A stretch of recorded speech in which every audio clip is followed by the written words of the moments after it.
ধর্ম নারীর প্রতি বৈষম্য করেছে। প্রশ্ন হলো, অন্তর্বর্তীকালীন সরকার স্পষ্ট ভাষায় তাদের অবস্থান ক্লিয়ার করা দরকার। কি ব্যাপারে? যে আসলেই ধর্ম এই 4 ক্ষেত্রে নারীর প্রতি বৈষম্য করেছে, ওনারা এই থিম লালন করেন কিনা, ওনারা এই চিন্তাকে সাপোর্ট করেন কিনা, ওনারা এই দৃষ্টিভঙ্গিকে সাপোর্ট করেন কিনা। যদি সাপোর্ট করেন, আপনাদের সাথে আমাদের আচরণ হবে ফেসিবাদের সাথে যেরকম আচরণ হয়েছে। কারণ ফেসিবাদের চেয়েও আমাদের কাছে বড় শত্রু তারাই গণ্য হবে যারা ইসলামের বিরুদ্ধে দাঁড়াবে। বিসমিল্লাহির রহমানির রহিম। প্রিয় দর্শক, সম্প্রতি বাংলাদেশে আলোচিত একটি বিষয় হলো নারী বিষয়ক সংস্কার কমিশন যে প্রতিবেদন জমা দিয়েছে। আপনারা দেখেছেন, তারা এই প্রতিবেদন জমা দেওয়ার পর সারা দেশের ধর্মপ্রাণ মানুষ ফুঁসে উঠেছে এবং বাংলাদেশের ধর্মকে যারা ফলো করেন তারা প্রত্যেকেই তাদের জায়গা থেকে প্রতিবাদ জানাচ্ছেন। আমরা সম্প্রতি নারী বিষয়ক সংস্কার কমিশনের যে প্রতিবেদন রয়েছে সেই প্রতিবেদন আমরা সংগ্রহ করেছি। প্রায় 318 পৃষ্ঠার একটা দীর্ঘ প্রতিবেদন তারা তথ্য কমিশনের কাছে জমা দিয়েছেন। তো এই দীর্ঘ প্রতিবেদন পর্যালোচনা করলে এক কথায় যদি এটার মূল কথা বলা লাগে, আপনার এই সংস্কার প্রতিবেদনে কি জমা দেওয়া হয়েছে, এক কথায় জবাব হলো এই সংস্কার কমিশনে যে সংস্কার প্রস্তাবনা দেওয়া হয়েছে সেটা ইসলামকে মাইনাস করার প্রতিবেদন। অর্থাৎ একজন মুসলিমের পরিবারের নারীকেন্দ্রিক যে বিষয়গুলো আছে, বিবাহ বলতে পারেন, তালাক বলতে পারেন, ত্যায্য সম্পত্তি বলতে পারেন, নারীর অধিকার বলতে পারেন, এই সবগুলো থেকে ইসলামকে মাইনাস করার জন্যই এই প্রতিবেদন তৈরি করা হয়েছে। এই প্রতিবেদনের মূল কথা হলো আমাদের পারিবারিক যে বন্ধন রয়েছে সেটাকে নষ্ট করা। বাংলাদেশ ইউরোপিয়ান পারিবারিক কালচারে বেড়ে ওঠা যে বিয়ে শাদী এটা কোনো গুরুত্বপূর্ণ বিষয় না, নারী তার শরীর, তার অধিকার, তার সে যেদিকে ইচ্ছা তার জৈবিক চাহিদা পূর্ণ করতে পারবে, বা সন্তান হবে, তার পিতৃ পরিচয় থাকবে না। এটা হলো এই সংস্কার কমিশনের মূল আলাপ। আজকে এখানে ধারাগুলো নিয়ে আমি পর্যালোচনা করব না, যে ধারা কোরআন সুন্নাহ বিরোধী কি কি আছে। আমরা যখন কিতাব পড়ি, বই পড়ি, তখন সবার আগে ভূমিকা পড়ি। আরবিতে বলে মুকাদ্দিমাতুল মুআল্লিফ, অর্থাৎ যিনি লিখেছেন তার ভূমিকাটা পড়লে এই কিতাবে কি কি আছে এটার ব্যাপারে একটা স্পষ্ট ধারণা পাওয়া যায়। তো এই যে নারী বিষয়ক সংস্কার কমিশন যে প্রতিবেদন দিয়েছে, এই প্রতিবেদনের ভূমিকার প্রথম পৃষ্ঠা পড়লেই তাদের লক্ষ্য কি, তাদের উদ্দেশ্য কি, সেটা পরিষ্কার ভাষায় আমাদের সামনে স্পষ্ট হয়ে যাবে ইনশাআল্লাহ। আসেন আমি একটু পড়ি। এই যে 33 নম্বর পৃষ্ঠায় ভূমিকা তারা দিয়েছে।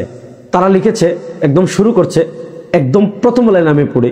বাংলাদেশের সংবিধানে জনপরিসরে নারী ও পুরুষের সমতা নিশ্চিত করা হয়েছে। আচ্ছা, বাংলাদেশের সংবিধানে নারী ও পুরুষের সমতা নিশ্চিত করা হয়েছে। তারপরে লিখছে, তবে ধর্মভিত্তিক পারিবারিক আইনে নারীর প্রতি বৈষম্য বিদ্যমান।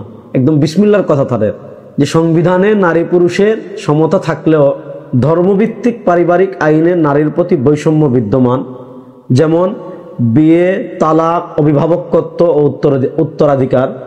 তাছাড়া অন্যান্য আইনেও নারীর প্রতি বৈষম্যমূলক বিধান রয়েছে। যে ইসলামে বিয়ে, তালাক, অভিভাবকত্ব যেটাকে আমরা বলি ওয়ালি, উত্তরাধিকার যেটাকে আমরা বলি ওয়ারাসাত, এই 4টা ছাড়াও অন্যান্য ক্ষেত্রে ধর্ম নারীর প্রতি বৈষম্য করেছে। এটা হলো প্রথম 3 লাইনের কথা।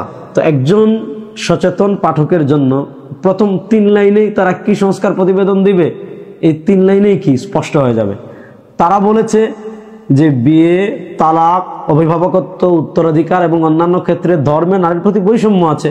সুতরাং ধর্মীয় সব বিধানে পরিবর্তন করেই তারা বৈষম্য দূর করতে চাইবে এবং করেছেও তা। এরপরে লিখেছে, ধর্মীয় বিধানের ভিত্তিতে পরিচালিত ব্যক্তিবাচক আইনগুলো নারীদের জন্য বিশেষভাবে বৈষম্য সৃষ্টি করেছে।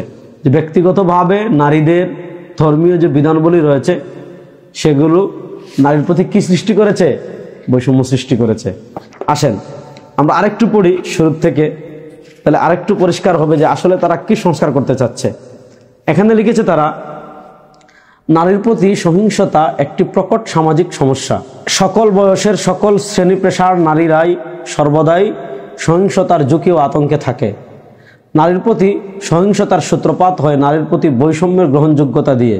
ধর্ম, প্রথা ও নেতিবাচক দৃষ্টিভঙ্গি নারীর প্রতি বৈষম্যের মূল কারণ। দেখেন, তারা নারীর প্রতি বৈষম্যের 3টা কারণ লিখেছে। যে আমাদের দেশে যে সামাজিকভাবে নারীরা বৈষম্যের শিকার হয়, এটার 3টা কারণ। 1 নম্বর কারণ হলো ধর্ম, 2 নম্বর লিখেছে প্রথা রীতি, 3 নম্বর লিখেছে নেতিবাচক দৃষ্টিভঙ্গি। তাহলে তাদের ভাষা হলো, তাদের চিন্তা হলো, নারীর প্রতি বৈষম্যের 3টা কারণ। এর 1 নাম্বার হলো ধর্ম। ধর্ম নারীকে কি করে? বৈষম্য সৃষ্টি করে। এরপরে লিখেছে নারীর প্রতি সহিংসতা প্রতিরোধে প্রধান প্রতিবন্ধকতা ও চ্যালেঞ্জ হচ্ছে বৈষম্যমূলক সমাজ ব্যবস্থা ও দৃষ্টিভঙ্গি, প্রথা ও ধর্ম। নারীর প্রতি সহিংসতা প্রতিরোধ করতে পারছে না, এটার প্রতিবন্ধকতা কয়েকটা জিনিস, তার ভিতর একটা হলো ধর্ম। এই সংস্কার কমিশনের প্রতিবেদনের ভূমিকা থেকে আমি 4টা জিনিস আপনাদেরকে পড়ে শোনালাম। তাদের যারা এই প্রতিবেদন তৈরি করেছে তাদের চিন্তার শিকড় হলো নারীর প্রতি বৈষম্য সৃষ্টি করেছে ধর্ম। এবং 4টা জিনিস তারা লিখেছে: বিবাহ, তালাক, অভিভাবকত্ব, ত্যায্য সম্পত্তি, ওয়ারাসাত, উত্তরাধিকার। এই 4টা ক্ষেত্রে নারীর প্রতি বৈষম্য সৃষ্টি করেছে ইসলাম, এবং এটা প্রতিরোধ করতে পারছে না ধর্মীয় প্রথা থাকার কারণে। অন্তর্বর্তীকালীন সরকার এক সাগর রক্তের বিনিময়ে ক্ষমতায় এসেছেন। প্রশ্ন হলো, যারা এগুলা লিখেছে, এই যে শাহবাগী, এরা কি কেউ এই জুলাই আগস্টের গণবিপ্লবে ছিল? আবু সাঈদ, মুগ্ধ, তাহমিদ, আরও যারা, আমাদের ওয়াসিম, আরও যারা ছিলেন। প্রশ্ন হলো, অন্তর্বর্তীকালীন সরকার স্পষ্ট ভাষায় তাদের অবস্থান ক্লিয়ার করা দরকার। কি ব্যাপারে? যে আসলেই ধর্ম এই 4 ক্ষেত্রে নারীর প্রতি বৈষম্য করেছে, ওনারা এই থিম লালন করেন কিনা, ওনারা এই চিন্তাকে সাপোর্ট করেন কিনা, ওনারা এই দৃষ্টিভঙ্গিকে সাপোর্ট করেন কিনা। যদি সাপোর্ট করেন, আপনাদের সাথে আমাদের আচরণ হবে ফেসিবাদের সাথে যেরকম আচরণ হয়েছে। কারণ ফেসিবাদের চেয়েও আমাদের কাছে বড় শত্রু তারাই গণ্য হবে যারা ইসলামের বিরুদ্ধে দাঁড়াবে। হ্যাঁ, ফেসিবাদীরাও ইসলামের বিরুদ্ধে দাঁড়িয়েছে, তারাও ইসলাম বিরোধী আইন করেছে। আমরা সে সময় ফেসিবাদের আমলে যেরকম সরব ছিলাম, এখন ধাক্কার পরিমাণ তার চেয়ে 100 গুণ বেশি হবে। সুতরাং অন্তর্বর্তীকালীন সরকারের কাছে আমাদের আবেদন থাকবে, এই যে তারা যে সংস্কার কমিশনে যে অভিযোগ করেছে, ধর্ম 4টা ক্ষেত্রে নারীর প্রতি বৈষম্য করেছে, এর ভিতর একটা হলো বিবাহ, তালাক, উত্তরাধিকার, তারপর হলো অভিভাবকত্ব। আপনারা এই দৃষ্টিভঙ্গি লালন করেন কিনা, এটা জাতির কাছে স্পষ্ট মেসেজ দিবেন। যদি লালন না করেন, সেটা বাতিল করেন। আর যদি লালন করেন, তাহলে এটা বাতিল করতে যা যা করার প্রয়োজন জাতি তা করতে প্রস্তুত আছে ইনশাআল্লাহ। প্রিয় দর্শক, আজ পর্যন্ত। আল্লাহ সবাইকে ভালো রাখুক, সুস্থ রাখুক। আসসালামু আলাইকুম ওয়া রাহমাতুল্লাহি ওয়া বারাকাতুহু।